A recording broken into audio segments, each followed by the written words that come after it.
Imagine working 2 jobs, barely sleeping, and grinding through college with no support from the very people who raised you, only for them to show up at your graduation like nothing ever happened, calling you their golden child. Yeah, this is my story. I'm 25 years old, and for the past few years, I've been surviving, not with help, not with encouragement, but with pure grit and the support of 2 friends who were all I had left. I was abandoned by my family in college, how I struggled to stay afloat, and what happened when they suddenly reappeared at my graduation like they'd been there all along. Stick around, because I promise, it'll be worth it. And if you haven't subscribed yet, make sure you do so you don't miss the next upload. My name is Marcus Hill. I'm 25 years old now, but the day everything changed for me was when I got that acceptance letter from Ridgewell University. I still remember sitting on the front porch with the letter in my hands, heart pounding, fingers shaking. I opened it slowly, my eyes scanning for the words that would either crush me or carry me forward. Congratulations, Marcus. You've been accepted into Ridgewell University with a full academic scholarship to study political science and pre-law. I couldn't breathe for a second. I had worked for this moment since I was 15. Late nights, tutoring jobs, student council, every club I could join, I did it all with this one goal in mind, to escape. I ran into the house like a little kid, shouting, I got in. I got in. Full ride. You would have thought I just told them someone died. My dad, Greg, was sitting in his usual spot, slouched in his recliner with a beer in one hand and the TV remote in the other. He barely looked up. My mom, Angela, was in the kitchen washing dishes. She didn't even turn around. You serious? She asked, like I had just told her something offensive. Yes, I'm serious. I laughed nervously. I got into Ridgewell. They're paying for everything. Tuition. Housing. Books. I even got a meal plan. Angela finally turned around, drying her hands with a towel. So, you're really just gonna leave? What? I said, confused. Greg cut in. You think you're too good for us now? Just gonna run off to some fancy college and leave us to deal with everything here? I felt my stomach drop. No, it's not like that. I worked so hard for this. It's the opportunity of a lifetime. Angela folded her arms across her chest. We needed you here, Marcus. Who do you think's been helping with Tyler and Jaden? You think they're gonna raise themselves? Tyler and Jaden were my 14-year-old twin brothers. I basically raised them myself since I was 12. While other kids were out playing or partying, I was cooking dinner, helping them with homework, and dragging them away from trouble. But I was 18 now. I wanted more. I thought you'd be proud of me, I said softly. Greg stood up and walked toward me, his face cold. Don't come crawling back when it all falls apart. I just stood there frozen, like the floor had been pulled out from under me. I didn't argue. I didn't beg. I just walked up to my room and quietly shut the door. That was the last real conversation I ever had with them. 2 days later, I came home from my shift at the grocery store and found all my stuff, everything I owned, dumped on the front porch. Clothes, books, bags, even my laptop was sitting on top of a box with a piece of duct tape across it. There was no note. No goodbye. No we love you, but we're mad. Nothing. Just silence. They had locked the door. Wouldn't even open it when I knocked. I sat on the porch for 30 minutes. Not crying, not yelling, just numb. Like someone had taken a vacuum to my chest and sucked everything out. Eventually, I called my friend Deshaun. He was one of the few people who understood what my home life was like. His mom let me crash on their couch for 2 nights until Ridgewell's dorms opened early for scholarship students. That night, while I lay on that couch staring at the ceiling, I promised myself 2 things. I would never let their rejection define me. I would never, ever go back begging. At Ridgewell, I was alone. Completely alone. No care packages. No house college, texts. No money for books or even a new pair of shoes when mine started falling apart. My scholarship covered most of my essentials, but not everything. I worked 2 part-time jobs, one at the library and one cleaning classrooms at night. I didn't go home for Christmas. I didn't go home for spring break. When people talked about going home for the weekend, I smiled and nodded, even though I had nowhere to go. I called home during my first month just to say hi. Greg sent me straight to voicemail. Angela had blocked me on Facebook. I even tried calling Jaden once. He picked up, laughed, and hung up. They wanted nothing to do with me. And I never heard from them again. Not for 4 straight years. But even though it hurt, I didn't let it stop me. I pushed through. I joined the pre-law club. I studied every night like my future depended on it, because it did. I wanted to be an attorney. A real one. Someone who could walk into a courtroom with his head high. Nobody held my hand. Nobody gave me shortcuts. But I kept going. And I told myself, when graduation comes, I'll clap for myself. I'll be my own cheering section. Because no one else will. College was supposed to be a fresh start, a new chapter. But for me, it felt more like survival. After my parents threw me out, I arrived at Ridgewell University with a full scholarship, a duffel bag, and a heart full of pain I didn't know what to do with. I was 18 then, now I'm 25 looking back, and it still makes my chest tighten.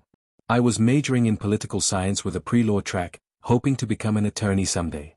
But what most people didn't see, what no one really knew, was how hard it was behind the scenes. My scholarship covered tuition, housing, a meal plan, and basic fees.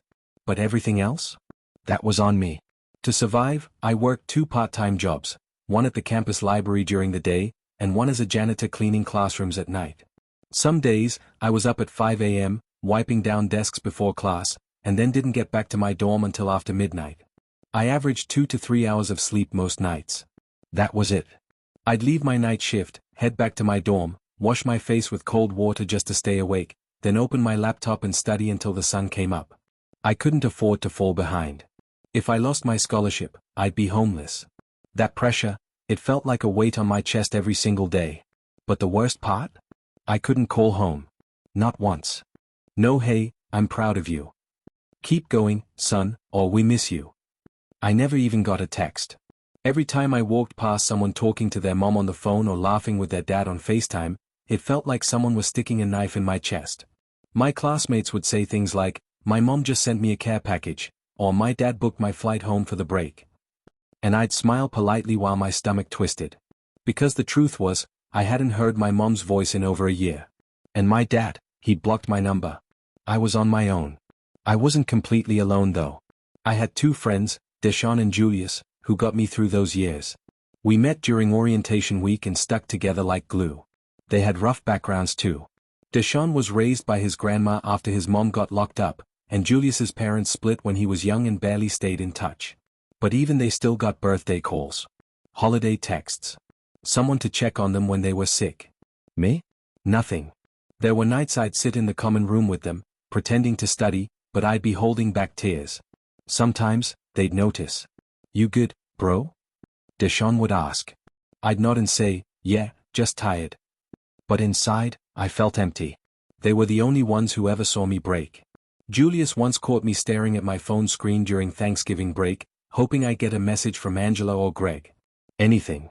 He just sat beside me and said, it's their loss, bro. Not yours. I'll never forget that. Holidays were the hardest.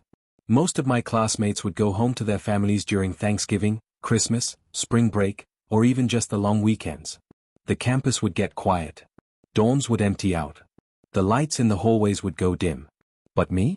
I stayed. I had to.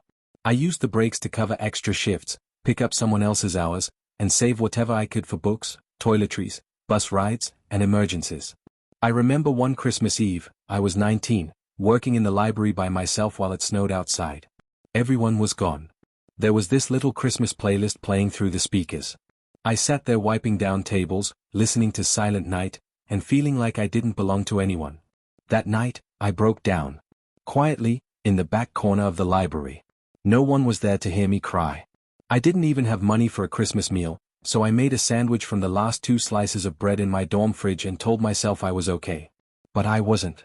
I was tired. I was hurting. And I missed being someone's son. Still, I didn't give up. Every semester, I showed up. I went to class. I raised my hand. I turned in my assignments on time. I studied in empty classrooms, under dim lights, after everyone else had gone home. I carried myself like I was fine, even though most nights I was breaking down in silence. I kept telling myself, make it to graduation. Just make it. Some nights, when I felt like quitting, I'd stare at my scholarship letter.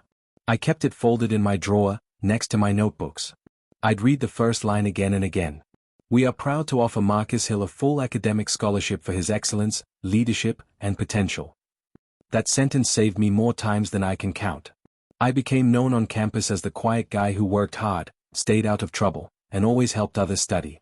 Professors praised my essays. Classmates wanted to be in my group projects. Some people even thought I came from a perfect home. But behind the smile, I was exhausted. Worn down. Fighting battles no one saw. And I still had no idea what was waiting for me at graduation. I thought I'd walk that stage with no one in the crowd. I had already accepted that. But I had no idea they would show up. Graduation day came faster than I expected. After 4 years of long nights, early mornings, missed holidays, and mental battles, I had finally made it. I was 25 now. I had just finished my degree in political science with a pre-law concentration. It didn't feel real until I was holding the cap and gown in my hands. I remember standing in front of the mirror that morning, staring at myself in the reflection. I looked tired. Not just from lack of sleep, but from everything. From pretending to be okay. From not having a mom to hug me after exams. From never hearing my dad say he was proud. Still, I smiled. A real smile. Because I had made it. I was about to walk across that stage with honors. Nobody in my family knew. I hadn't spoken to them in years. Angela and Greg, my parents, never called. Never emailed. I figured they didn't care. I had told myself 100 times not to expect anything. This day was for me. For the version of me that stayed strong when he wanted to give up. My best friends, Deshaun and Julius, were there, sitting in the crowd. They had balloons and big goofy grins on their faces. Julius had even made a huge cardboard sign that said Marcus for President, just to embarrass me. I felt lucky to have them. They were my family now. So, I lined up with the other graduates and waited my turn. When the dean called my name, Marcus Hill, Bachelor of Arts in Political Science, summa cum laude, I stepped forward. The cheers I heard? I figured they were just Deshaun and Julius going wild in the back. I didn't even look toward the crowd at first. But then I heard a voice I hadn't heard in 7 years. That's my son. That's my baby boy. My golden child. I froze. It couldn't be.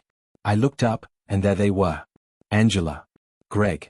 And even my younger sister, Natalie. All dressed up like a perfect suburban family portrait. Angela had on this bright yellow dress like she was the first lady.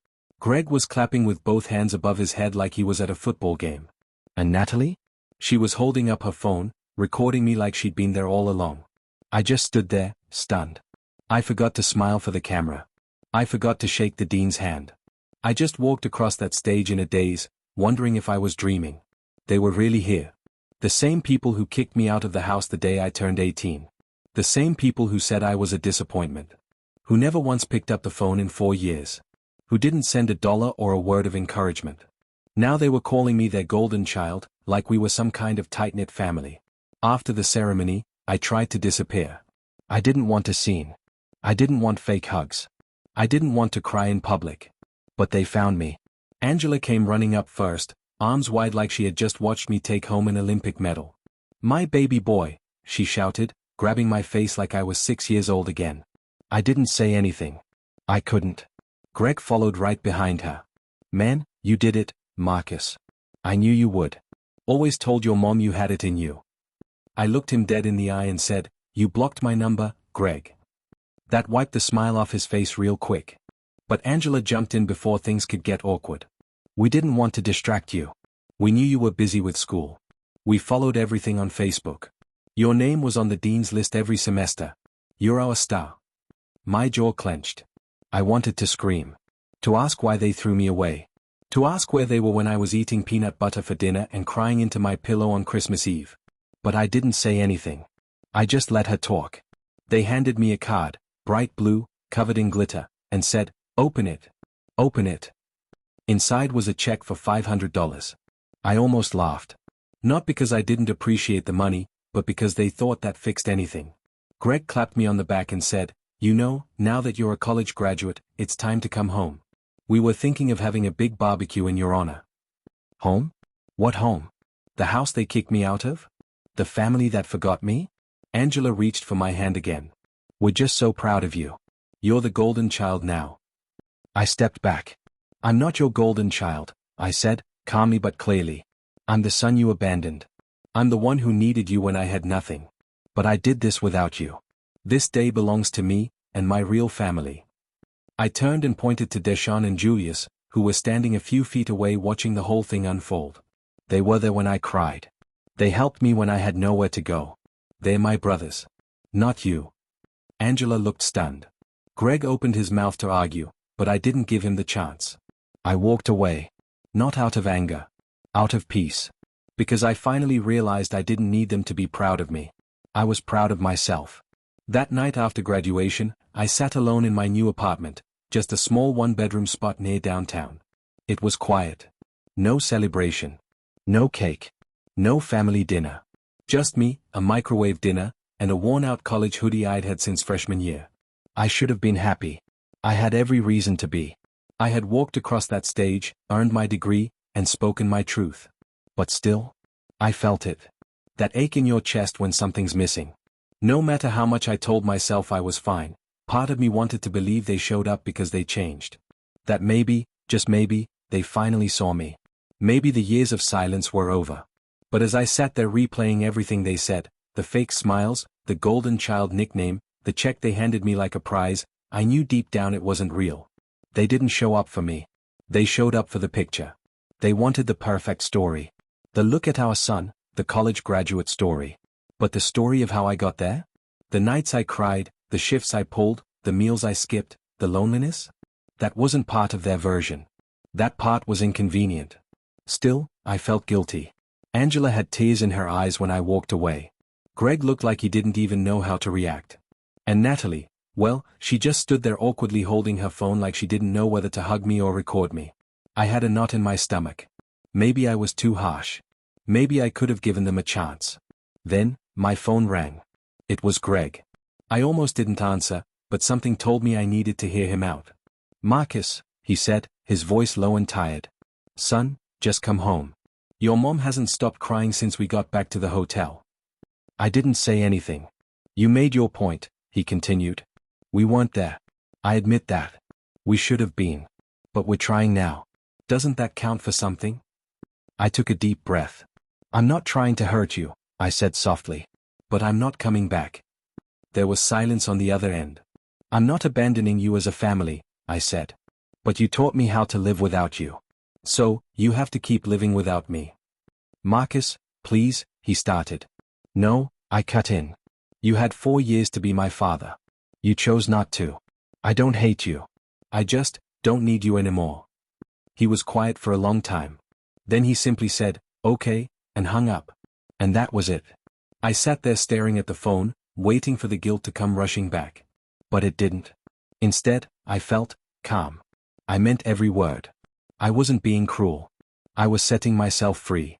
I had spent so much of my life begging for their attention, their love, their approval. But I didn't need it anymore. I had made it through the storm. On my own. Well, almost on my own. There was one person who had helped me more than anyone. Her name was Renee. We met sophomore year during a group project in one of our political theory classes. She was sharp, sarcastic, and had this laugh that could pull you out of the darkest mood. At first, I thought she was just being nice. But she kept showing up. She'd bring me coffee during my night shifts. She'd sit with me in the library, even when she didn't have to study. She even spent holidays with me when she found out I had no family to go home to. I tried pushing her away at first. I didn't know how to let someone love me. Not when I didn't even love myself. But she stayed. She stayed through the stress, the depression, the breakdowns. And on the night of graduation, while I was sitting in my apartment feeling the weight of everything, she knocked on my door with 2 plates of food from her mom's house and a giant balloon that said, "You did it." I opened the door, and before I could say anything, she pulled me into a hug and whispered, "You're not alone anymore." I broke down crying in her arms. I didn't even realize how much I needed to hear that. We talked for hours that night, about everything. About my parents showing up. About how I handled it. About what came next. And somewhere between the cold mashed potatoes and the second slice of pie, I realized something. I had a new family.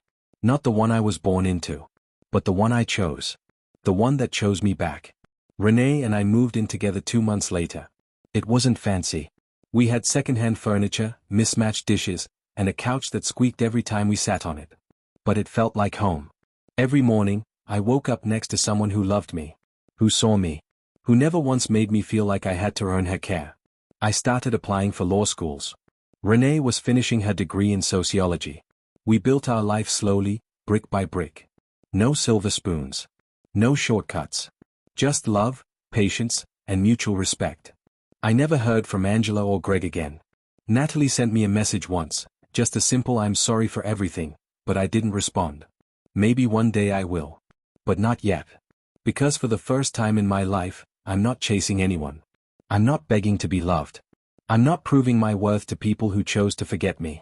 I'm just living, healing, and moving forward with the people who showed up before the stage and the gown and the applause. People like Renee. People like Deshawn and Julius. People like me. Starting over is hard. But starting over with peace? That's something I didn't even know I deserved. After graduation, things moved fast, but in the best way. Renee and I got a tiny 2-bedroom apartment on the west side of town. It wasn't anything special. The carpet was old, and the water heater made a weird clicking sound every morning. But to me, it felt like paradise. No tension. No pretending. No walking on eggshells like I used to in my childhood home. Just love. Real, solid, steady love. We split the bills evenly. Took turns cooking. Burned a lot of rice and overcooked too many eggs, but we laughed through it. Some nights we stayed up late just talking about our dreams. Law school for me, social work for her. We talked about the kind of parents we wanted to be someday. The kind we never had. The first year after college was a grind. I took a paralegal job at a small law firm. It didn't pay much, and my boss was a perfectionist who barely cracked a smile. But it was a start. I was finally in the world I'd dreamed about for so long. Renee picked up 2 part-time gigs, one at a nonprofit, the other tutoring high school students. Some nights we only saw each other for 20 minutes between shifts. But we always made time. A kiss on the forehead. A shared bowl of noodles at 2 a.m. Little things that made the struggle feel worth it. And the thing is, I wasn't just surviving anymore. I was living. I didn't have to beg for phone calls or pretend to be someone I wasn't. I didn't have to tiptoe around silent judgments or wait for approval that never came. I woke up every day and knew that everything I had, I earned. One morning, about a year after graduation, I opened my inbox to find an email from a top law school I'd applied to. My hands were shaking as I clicked it open. Congratulations. You've been accepted. I stared at the screen in disbelief. Me? The kid who used to cry in his dorm room at 2 a.m. because no one would answer his calls? The same kid who spent holidays working back-to-back shifts while his classmates flew home to warm hugs and home-cooked meals? I dropped my head in my hands and just let the tears fall. Not from sadness. From pride. I printed the letter and taped it to our fridge. Renee came home later that day and screamed so loud the neighbor downstairs thought something bad happened. She wrapped her arms around me, and I could barely get the words out. I did it. Yes, we did, she smiled. We celebrated that night with takeout and cheap wine. No cameras. No fake smiles. Just 2 kids from hard beginnings choosing joy, choosing love, choosing each other. Law school was brutal, longer nights, harder exams, more pressure. But by then, I knew how to carry weight. I'd been doing it for years. And this time, I wasn't carrying it alone. Every test I passed, Renee cheered like I'd won the Super Bowl. Every time I felt like quitting, she'd remind me of the 18-year-old kid who moved into a dorm with 1 bag and no goodbyes. He didn't come this far to fold now, she'd say. She believed in me so hard, I started believing in myself, too. A year later, we got engaged. I proposed in the park near campus where we first talked for real, just the 2 of us, no big crowd, no big production. I told her she'd been my anchor, my light, my home. She said yes with tears in her eyes and no hesitation in her voice. We didn't invite my family to the wedding. It wasn't out of spite. It was peace. By then, they were just people I used to know. People I once needed but no longer did. And honestly, it felt freeing. Our wedding was small, just close friends, a few of our college professors, and the community we'd built from scratch. Deshawn was my best man. Julius cried more than Renee did. Everyone danced like nobody had bills due. It was perfect. In that moment, I realized something I wish I had known at 18. Family isn't always blood. Family is who shows up for you when the world walks out. Family is who sees your scars and stays anyway. Family is who claps for you in the dark, not just when the lights come on. These days, I don't check my phone hoping for a message from my mom. I don't wait for my dad to say he's proud. I stopped needing their approval the day I realized I could write my own story. And my story? It's beautiful. I have a wife who adores me. A future I fought for. And peace I earned the hard way. The same people who once called me selfish for leaving are probably telling their friends how proud they are of me now. And that's fine. Let them. Because I know the truth. I know what it cost to get here. The tears.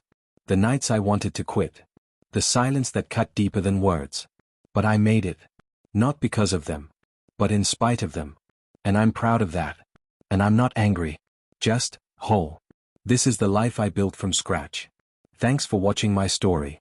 If this touched you, please leave a comment, share your story, or just drop a heart. I'd love to hear from you. Don't forget to like, subscribe, and stick around for more real stories like this. See you in the next one.